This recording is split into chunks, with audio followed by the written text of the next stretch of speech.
Hi viewers, welcome to cinema talk. நம்ம இந்த வீடியோவில் தமிழ் பட தயாரிப்பாளரான அம்மா கிரியேஷன் நிறுவனத்தை நடத்தி வரும் சிவா அவருடைய மகள் திருமணம் கடந்த நாட்களுக்கு முன்பு மிக பிரம்மாண்டமாக நடந்தது சென்னையில். அதில் பல திரைப்பட நடிகர்கள் கலந்து கொண்டனர்.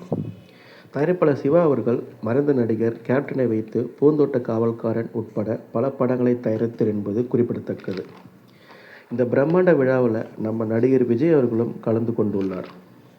இதில் என்ன பெரிய ஹைலைட்னாக்கா, சிவாவோட தயாரிப்பில் விஜய் அவர்கள் ஒரு படம் கூட நடிக்கவில்லை என்பது குறிப்பிடத்தக்கது. இந்த நிலையில் வரவேற்பு நிகழ்ச்சியின் போது விஜய் அவர்கள் சிவாவிடம் ஏதோ பேசியுள்ளார்.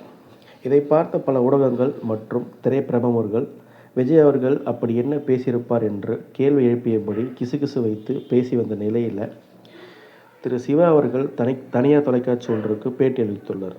அதாவது சிவா அவர்கள் பத்திரிக்கை வைக்கும்போது விஜய் அவரிடம் நீங்கள் வந்தால் நல்லாயிருக்கும் என்று கூறியுள்ளார்.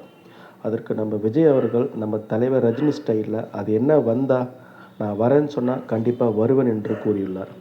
அது மட்டும் இல்லாமல் சிவா அவர்கள் மேலும் கூறியதாவது, திரு விஜய் அவர்கள் சொன்னதை செய்யக்கூடியவர் என்றும் இப்போ இருக்கும் சூழ்நிலையில் அவர் எங்கே வராமல் விட்டு விடுவார் என்று நினைத்தேன். ஆனால் ஷார்ப்பாக வந்து மணமக்களை வாழ்த்து விட்டு சென்றுள்ளார் என்று சிவா அவர்கள் கூறியுள்ளார். இந்த வீடியோ உங்களுக்கு பிடிச்சிருந்ததுன்னா கமெண்ட் பண்ணுங்கள், லைக் பண்ணுங்கள், ஷேர் பண்ணுங்கள். ஏதாவது தப்பு இருந்தாலும் கமெண்ட்டில் தெரிவிங்க.